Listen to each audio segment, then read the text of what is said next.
दोस्तों आज की इस वीडियो में हम बात करने वाले हैं विकलांग व्यक्तियों के लिए कुछ यहाँ पर बड़ी योजनाएं और सुविधाएं के बारे में। कैसे आप इन योजनाओं का लाभ प्राप्त कर सकते हैं, पूरी कंप्लीट जानकारी आगे आपको वीडियो में मिलने वाली है। नमस्कार दोस्तों, स्वागत है आप सभी का हमारे यूट्यूब चैनल दिव्यांग उत्तर में।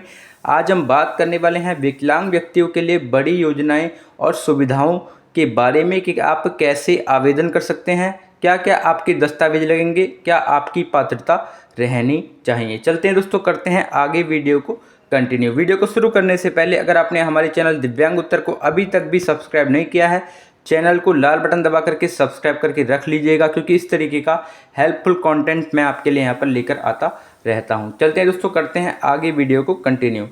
जैसा कि देख पा रहे होंगे आप, दिल्ली समाज कल्याण विभाग द्वारा विकलांग व्यक्तियों के लिए योजनाएं। राज्य विकलांगता पेंशन। दिल्ली समाज कल्याण विभाग विकलांगता पेंशन लागू कर रहा है, जो राज्य और केंद्र सरकार के अंशदान का मिश्रण है। इस योजना को विशेष आवश्यकता वाले व्यक्ति के निर्वाह भत्ता, वित्तीय भत्ता के रूप में भी जाना जाता है। अनुदान 2500 रुपये प्रति माह है। पात्रता मापदंड। दिव्यांग व्यक्तियों की आयु 60 वर्ष 0 से 60 वर्ष से अधिक नहीं होनी चाहिए। परिवार की आय सभी स्रोतों से 25,000 रुपये प्रति वर्ष से अधिक नहीं होनी चाहिए। आवेदन प्रस्तुत करने की तिथि से कम 5 वर्ष पूर्व तक राष्ट्रीय राजधानी क्षेत्र दिल्ली का निवासी होना चाहिए। आवेदक की विकलांगता 40% से कम नहीं होनी चाहिए। सरकारी अस्पताल के मेडिकल बोर्ड द्वारा विकलांगता प्रमाण पत्र जारी किया जाना चाहिए। इलेक्ट्रॉनिक क्लियरिंग सिस्टम के माध्यम से भुगतान प्राप्त करने के लिए किसी भी बैंक या डाकघर में एकल संचालित खाता होना चाहिए। नाबालिगों, मानसिक रूप से विकलांग आवेदकों का यह राष्ट्रीय न्यास के नियमों के अनुसार कानूनी संरक्षता के दायरे में आने वाले लोगों के मामले में इस प्रावधान में छूट दी जा सकती है। दस्तावेजों की आवश्यकता। सबसे पहले देख सकते हैं यहाँ पर निवास का प्रमाण पत्र।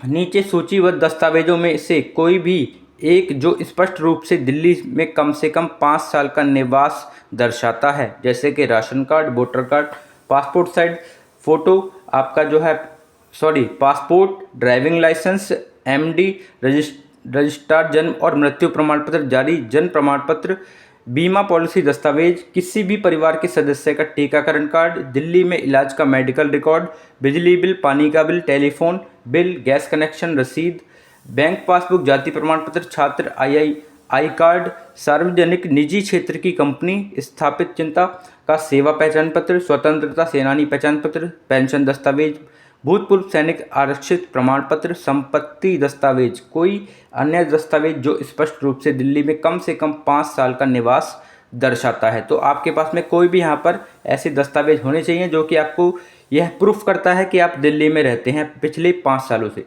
तो देख सकते हैं यहाँ पर नंबर 2 पे है, दिल्ली सरकार या भारत सरकार के अधिसूचित अस्पतालों के मेडिकल बोर्ड द्वारा जारी विकलांगता प्रमाण पत्र की प्रति आवेदक द्वारा फॉर्म में दी गई अपनी पारिवारिक आय के बारे में स्वघोषणा।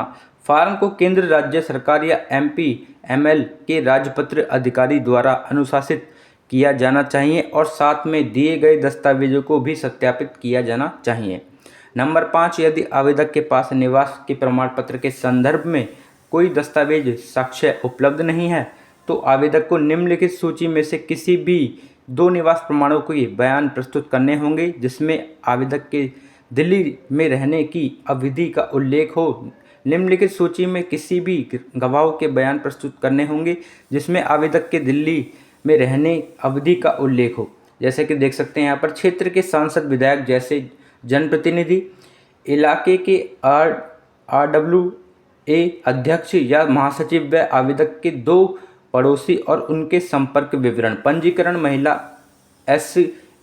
SHG महिला मंडल की अध्यक्ष या महासचिव, क्षेत्र के IDS पर्यवेक्षक, आशा कार्यकर्ता, केंद्र दिल्ली सरकार के राजपत्री अधिकारी, गवाह के बयान के साथ गवाह के फोटो, पहचान पत्र, निवास और रहने की अवधि के लिए प्रोसेसिंग दस्तावेज भी आवेदन के साथ संलग्न करना होगा, जिसमें स्पष्ट रूप से दर्शाया गया है कि गवाह स्वयं उसी क्षेत्र में उतने वर्षों से रह रहे हैं जितने वर्षों से वे आवेदक को जानते हैं। यह क्षेत्र के सांसद, विधायक जैसे जनप्रतिनिधि को छोड़कर सभी पर लागू होगा। अन्य शर्तें लाभार्थियों के लिए पते और या बैंक विवरण जैसे बैंक खाता संख्या आदि में किसी भी परिवर्तन की सूचना देना अनिवार्य होगा। आवेदन की प्रक्रिया। आवेदन पत्र प्राप्त करने के लिए आवेदक को जिला समाज कल्याण कार्यालय जाना होगा। भरा हुआ फार्म उसी स्थान पर जमा करना होगा। फार्म दिल्ली के समाज कल्याण विभाग की आधिकारिक वेबसाइट पर ऑनलाइन भी उपलब्ध है। आवेदक फार्म की प्रिंट कॉपी प्राप्त कर सकते हैं और उपरोक्त प्रक्रिया का पालन कर सकते हैं। भुगतान का प्रकार 1500 रुपये प्रति माह की राशि RBI की ES प्रणाली के माध्यम से तिमाही आधार पर बैंक खातों में जमा की जाती है।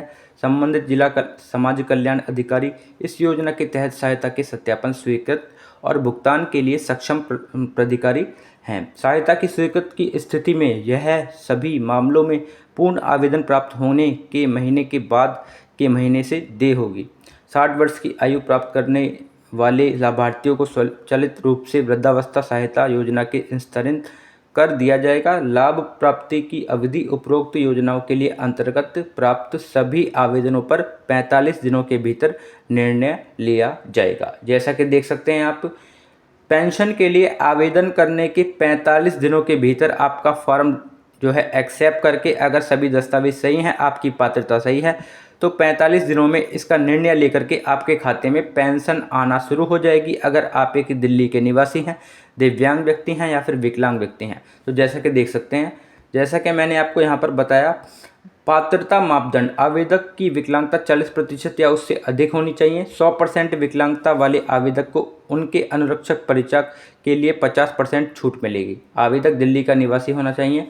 आवश्यक दस्तावेज SDM द्वारा जारी कार्ड, आवासीय प्रमाण, पासपोर्ट आकार का फोटो, विकलांगता प्रमाण पत्र की प्रति। आवेदन की प्रक्रिया। आवेदन पत्र केवल ₹1 का भुगतान करके संबंधित डिपो से प्राप्त किया जा सकता है। सभी दस्तावेजों के लिए भरा हुआ फॉर्म उसी डिपो में जमा किया जा सकता है। नोट: बस पास हेतु आवेदन पत्र संलग्न है। तो दोस्तों, जैसा कि देख सकते हैं, यहाँ पर आपको बस पास के लिए भी मिल जाएगा। जो दिल्ली की DTC बस हैं विकलांग व्यक्तियों के लिए, उनके लिए भी आप पास बनवा सकते हैं और फ्री में ही उसमें सफ़र कर सकते हैं। तो मैं यहाँ पर आपको बता दूं, अगर आप एक दिव्यांग हैं, विकलांग हैं, दिल्ली के निवासी हैं, तो आपके लिए ये बहुत बड़ी एक अपडेट है। जैसा कि मैंने आपको बताया, इस तरीके से आप दिल्ली में पेंशन के लिए, विकलांग पेंशन के लिए आवेदन कर सकते हैं। ये आपकी पात्रता रहने वाली है, ये आपके दस्तावेज लगेंगे, साथ ही आप यहाँ पर बस पास के लिए भी आवेदन कर पाएंगे। आई होप आपको आज की वीडियो में जानकारी पसंद आई होगी। वीडियो पसंद आई तो वीडियो को लाइक कर दीजिएगा, चैनल को लाल बटन दबा करके सब्सक्राइब करना ना भूलें। मिलते हैं आपसे अगली किसी नई वीडियो में, तब तक के लिए जय हिंद, वंदे मातरम।